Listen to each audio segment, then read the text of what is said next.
Bonjour à tous. Site Trading avec vous, j'espère vous passer un bon week-end. Je vais revenir sur le BTC pour vous donner une petite vision globale. Donc là, je suis en daily, on va passer en weekly. Voilà, pour une vision globale, on va faire un petit résumé global sur le BTC. Pour pas que vous oubliez le HTF, donc le mouvement principal du Bitcoin. Donc là, je l'ai mis en logarithmique. En logarithmique, on a quoi? On a une hausse ici, on part des 2 dollars. C'est bien ça, ouais, environ 2 dollars. Donc là, une hausse, un retracement, une hausse, un retracement, une hausse. Donc on voit des mouvements paraboliques avec des creux, des hausses, des creux que vous avez vu croiser sur Twitter, réseaux sociaux, tout ça. Ok. Et tout le monde part du principe, ce que j'ai vu le plus souvent qui reviennent, c'est que là, hop, on a retracé ici, hop, on a retracé ici, et hop, on a retracé ici, et on part, on a fait le bottom et on part. L'inconvénient de ce que considèrent pas les gens, ils font pas très attention. Je préfère vous les alerter, c'est qu'ici, découverte du Bitcoin. Il est monté jusqu'à combien? 1000 dollars, on va dire. On va dire grosso modo 1200 dollars. Donc il est arrivé sur 1100 dollars. On a commencé à s'intéresser sur le Bitcoin. Ok? Commencé à s'intéresser dessus quand il a commencé à faire ce pump. On a eu cette correction, il est redescendu de 1000 à pratiquement 160. Donc on s'est un peu désintéressé. Ah, c'est pas un bon produit, tout ça. Voilà. Ensuite, on a eu ce méga pump jusqu'à la 19 000, où on a son ancien ATH. Donc on remarque bien son ancien ATH qui est ici, que j'ai matérialisé avec cette ligne jaune. Et à partir de là, on a commencé. Donc, pour ma part, les institutions ont commencé à s'intéresser à ce produit-là. Donc on parle des BlackRock, on parle des Golden Sachs, on parle des gros fonds et des grosses institutions, à partir quand Bitcoin a fait ce mouvement-là. Donc là, vous aviez pas beaucoup de gens, de grosses institutions sur ce produit, et on a commencé à s'intéresser à ce produit-là. Et ils ont commencé à rentrer sur ce produit-là à partir de ce mouvement-là.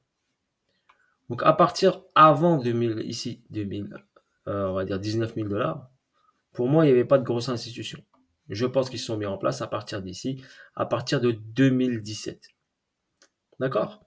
Donc là, on remarque bien que le marché est un peu moins exponentiel par rapport à ici. D'accord? On a un ralentissement.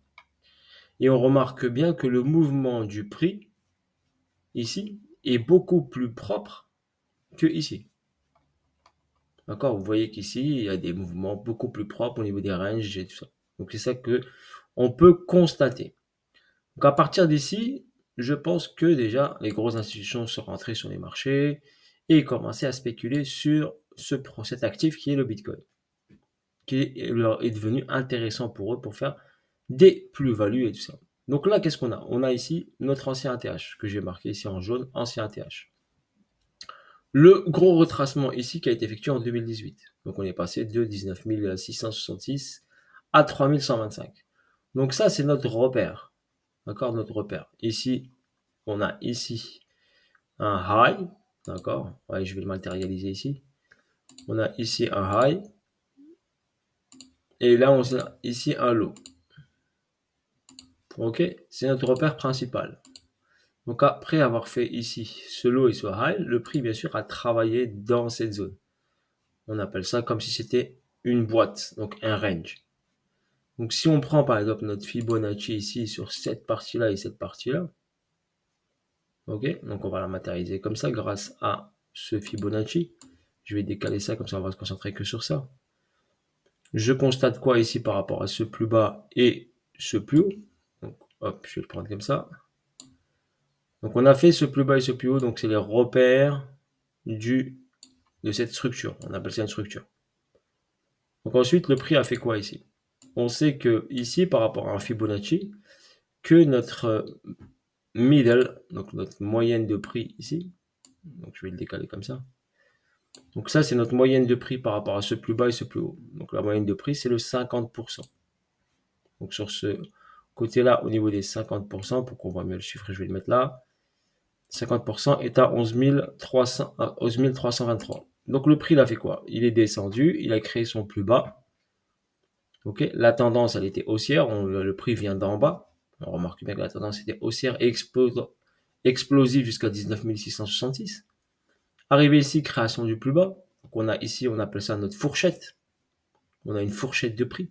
Donc on trace deux lignes, on a notre fourchette. Et par rapport à cette fourchette, on travaille et on essaie de comprendre ce que fait le prix. Ok, donc on part d'ici, qu'est-ce qui fait le prix? Il retrace par rapport à cette baisse. On sait que sa dynamique était haussière. Donc il repart vers le haut. Et il ne vient pas s'arrêter n'importe où, il vient s'arrêter sur le middle. Donc la moitié de cette fourchette. 11 323. Il travaille sur la moitié, regardez, il mèche, mais il ne part pas au-dessus. Et ensuite, il repart ici à la baisse, car ici, il avait une tendance baissière sur ce niveau-là. Donc la tendance ici était baissière, mais la tendance de fond, on sait qu'elle était haussière. Donc il a fait une hausse, d'accord, une intention haussière, un retracement, il est revenu retester la zone qui est ici. Et ça, c'est quoi? C'est une zone de demande. Donc très simplement, on a ici ce plus bas ici, et là on a une zone de demande, et on remarque bien que le prix, il est venu retester cette zone de demande. Donc c'est une zone de latéralisation qui a duré novembre 2018, et on est sorti de cette zone de demande en avril 2019. Donc vous remarquez bien que ça a duré pas mal de temps. D'accord, on va dire en grosso modo 6 mois. Donc 6 mois. Donc c'est une zone pertinente. Zone pertinente, donc forcément ici, le prix, quand il revient, il réagit sur cette zone pertinente. Plus la zone est longue et importante, plus ça veut dire qu'il y a des engagements et des actifs ici à l'intérieur et du volume. Si on pose le volume ici, on remarque ici qu'on a du volume ici. On a beaucoup de volume ici, d'accord, par rapport à ici, à cette partie-là. Vous avez de volume beaucoup plus important d'ici à là que sur la partie 1. Donc, cette zone est plus pertinente que celle-ci. Donc, c'est pour ça que le prix, quand il est revenu sur la zone, il a rebondi tout de suite. Il est possible qu'il y avait ici des ordres en attente, des ordres acheteurs en attente. Donc, si les grosses institutions ont commencé à rentrer sur ce marché, vous remarquez bien que le prix, ici, le mouvement du prix est beaucoup plus propre et beaucoup plus carré. Et structuré. Donc, c'est ici 50%, bam bam, on est revenu, on a testé, hop, on est reparti à la hausse. Car l'order flow était haussier, donc à la base, le prix vient d'en bas, donc il avait une dynamique haussière. Il a effectué un retracement par rapport à une forte accélération haussière. Ici, on avait un price delivery, donc un délivrement du prix rapide. Donc, il est venu combler ce déséquilibre. Il était là, ce déséquilibre. Donc, ce price delivery, donc on est venu complètement le combler grâce à ce mouvement-là. Donc, le marché a recomblé ici ce déséquilibre ici. D'accord? Ici, on n'avait pas. Mais ici, il y en avait, ici, il y en avait. Donc, le marché est venu, hop, rééquilibrer ce mouvement impulsif du Bitcoin. À partir de là, donc, il a entamé, il a donné ici une information comme quoi il a voulu monter. Donc, il voulu monter, il a donné l'intention, mais il n'avait pas assez de force. Donc, il est revenu dans la zone de demande. Zone de demande ici, où on remarque bien qu'injection importante de l'eau de Bitcoin ou de volume si vous préférez. Et à partir de là, on a accéléré. Donc, il n'y a pas besoin d'indicateur, il n'y a rien besoin. Il y a juste une lecture du mouvement du prix. D'accord? Vous avez besoin juste d'un Fibonacci pour définir juste le middle par rapport à une zone. D'accord? Et après, vous lisez ce qui se passe. Et là, vous avez la force. La force, vous la voyez dans les bougies japonaises. Donc, les bougies japonaises vous donnent des informations, si vous savez les lire. Là, je vous explique grosso modo. Et les durées de latéralisation. Plus la durée de latéralisation est importante, plus cette zone est pertinente. D'accord? Et plus il y a du volume dessus, plus elle est pertinente. Ok? Donc là, pourquoi le prix ici s'est arrêté ici? Ici, parce qu'on avait une zone ici. D'accord? Et pourquoi il est venu la chercher? Parce qu'ici, regardez, c'est une zone de liquidité ici, très simple, où il y avait un équal high. Donc là, ça, c'était une zone d'équal. Voilà. C'est une zone où il y a des niveaux au même niveau, donc c'est une liquidité, d'accord, qui peut être prise. Ok? On appelle ça un EQH, equal high. Où c'est des mêmes niveaux, approximativement au même niveau, comme là, c'est pas pile poil niveau, mais vous les considérez que c'est au même niveau. D'accord? Donc ensuite, quand vous avez ça ici, donc l'avantage, vous avez des repères. Donc ces repères vous aident au niveau de votre trading sur ce mouvement-là. Donc le prix il est revenu ici, il est venu chercher ça, et après il est revenu à la baisse pour rechercher de la force. car il n'avait pas assez de force pour aller monter. C'est tout, c'est juste ça. Ok, si vous avez arrivé à comprendre ça. Donc l'idéal, bien sûr, c'est pour rentrer en position sur, par exemple, le Bitcoin ou un n'importe quel actif, eh ben, il faut essayer de repérer les zones de demande. C'est beaucoup plus pertinent de rentrer sur des zones de demande où il y a beaucoup de volume que sur un mouvement ici exponentiel, rentrer ici sur une accélération haussière ou sur un couteau qui tombe comme ça, rentrer sur un couteau qui tombe. Ok. Ici, par exemple, rentrer sur cette mèche, c'est un peu compliqué, mais on essaie de rentrer sur la zone. Même si ça remonte un peu, on remonte sur la zone. Ensuite, donc le prix hop a accéléré vers le haut. On passe sur la deuxième partie. On a cassé l'ancien ATH. Donc il est venu faire un nouveau plus haut, donc un nouveau high. Et ce nouveau high, il l'a fait en deux mouvements. Donc premier mouvement, retrace, deuxième mouvement. Donc on considère ici qu'on a bien sûr une accélération du prix. Donc comme ici, comme je vous ai montré, un price delivery. Donc ici un déséquilibre de marché, une accélération puissante de montée. Donc même principe ici plus bas. D'accord. On a également une accélération forte ici. Donc vous la remarquez ici. Donc une accélération puissante ici. On va passer en logarithmique pour voir un peu mieux le graphe. Donc là ici vous avez également une accélération. Donc on a eu ici sur la cassure de l'ancien ATH deux grosses accélérations. La première ici. Un petit léger retracement qui a marqué ici les 28 800, un point déterminant. Et une accélération. On remarque bien ici que la latéralisation a été, d'accord, pas trop importante. Donc c'était une position ici pas trop pertinente, qui est devenue pertinente quand le prix est revenu sur cette zone et il a latéralisé ici. D'accord. Mais à la base, elle n'était pas très pertinente. On considère ici qu'on a fait cet ATH, on est revenu ici sur la zone, on ne l'a pas cassé, le prix, hop, est voulu continuer vers le haut, donc on a poussé vers le haut et on a fait l'ATH. À partir de cet ATH, bien sûr, on avait vu ici sur la dernière vidéo qu'on avait des distributions, une distribution qui s'est mise en place et une autre distribution ici. Ici, on avait un BC, un UT, un UTAD, une descente, un test, et on est parti chercher la zone ici. On n'a pas cassé. On avait l'intention de monter encore, donc on est remonté encore, et on a refait une distribution ici. Et après, on a fait le mouvement baissier qui a cassé la structure majeure. Donc sur le BTC, on remarque bien que la structure majeure, je vais vous l'identifier avec un rectangle, la structure majeure ici, elle est par exemple ici. Voilà, ça c'est la structure majeure du Bitcoin ici, sur cette partie-là. Donc qu'est-ce qu'il a fait le prix? Le prix, il a fracturé en deux temps, en deux mouvements. Première intention, on est revenu dans la boîte. Deuxième intention, boum, on l'a fracturé. D'accord? On considère ici, après ici, on regarde ce niveau-là et ce niveau-là. Donc on a créé ce plus bas ici. On remarque bien ici ce plus bas ici. Donc je vais enlever juste ce Fibonacci là.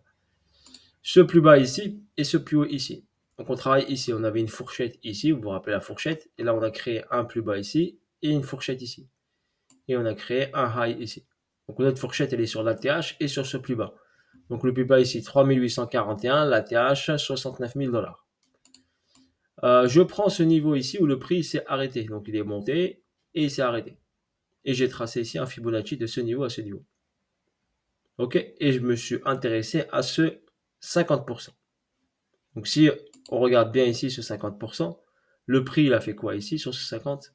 Pourquoi on est revenu ici? Eh bien il est revenu ici dans la zone ici, dans cette boîte ici, juste en dessous de la zone pertinente en haut. Et il est revenu sur les 50% de ce middle range. Parce qu'on considère quoi ici? Que là on avait ici une fourchette et il a travaillé dans la fourchette. Et là, quand il a monté ici et il a marqué un temps d'arrêt, le prix n'est jamais revenu ici. Donc, c'était logique que le prix revienne dans cette zone-là, vu qu'on avait ici un déséquilibre de marché. Si on passe ici en monthly, on regarde bien ici le gros déséquilibre de marché. Ok, on a un gros déséquilibre de marché sur toute cette zone-là. On remarque bien ici qu'on a une grosse accélération, donc un gros déséquilibre. Donc forcément, on vient combler ça. La plupart des actifs le font en trading. Donc si vous voyez des gros déséquilibres comme ça, pensez, si vous avez une intention baissière comme ça, à sortir de la position, car le prix risque fortement de revenir à la base du mouvement. Donc là, la base du mouvement, regardez bien ici, si je trace la base de mon mouvement, parce qu'ici j'ai un déséquilibre de marché, il ne faut pas se voiler la face. Ok, il faut être réaliste. Donc ici, quand je suis réaliste, mon BTC, sur ce déséquilibre de marché, peut revenir sur la base des 12 000 $. C'est pour ça que je vous dis la barre des 12 000. Pour moi, il doit y revenir. D'accord? Ici, dans cette base ici, entre 12 000 et 10 000, il doit y revenir. Il ne faut pas se voiler la face. On a un gros déséquilibre et le mouvement impulsif a démarré de ce niveau-là. N'oubliez pas ici, si vous regardez, vous avez l'exemple ici. Mouvement impulsif qui a démarré d'ici. Parti chercher le middle, les 50%. D'accord? A travaillé ce niveau-là et revenu sur la zone de demande. Donc ici, c'est quoi? Bah, c'est une zone de demande. Mais elle est moins pertinente que celle-ci, par exemple. Là, on va regarder quoi? Les volumes. Qu'est-ce qu'on a au niveau des volumes? Et là, on a une accélération du volume ici.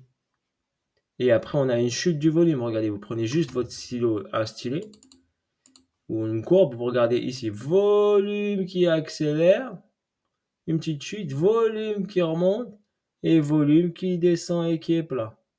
Donc, quelle est la zone la plus pertinente sur le BTC où on peut revenir? Eh bien, c'est toute cette zone-là. Car c'est là où on a des ordres acheteurs le plus important. C'est aussi simple que ça. C'est pas compliqué le trading. On a repéré que la zone la plus pertinente, eh ben, c'était ça. C'était ici. Par rapport au volume d'échange et à l'accélération du prix.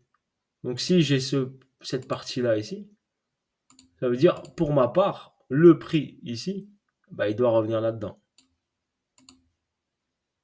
C'est sûr que personne va et vous êtes persuadé que c'est tout de moon, 100 000 $, on va monter, tout ça. Oui, mais est-ce que le prix est déjà revenu ici visiter la zone? Vous l'avez remarqué ici, il est parti ici. Mais il est revenu. Eh ben, à votre avis, est-ce qu'ici, il va pas faire la même chose? Il faut être réaliste à un moment ou à un autre. Là, ce que le prix a fait ici, dans cette zone, dans cette boîte ici, il est revenu sur la ligne des 50%. D'accord? Je vous ai montré le même exemple ici. Et ici, regardez, je fais très simplement Alt-I, j'inverse le graphique. Donc, on va l'inverser. Hein. Comme ça, vous voyez. Ici, on descend ici. On a fait quoi ici? Un SC. D'accord? Regardez.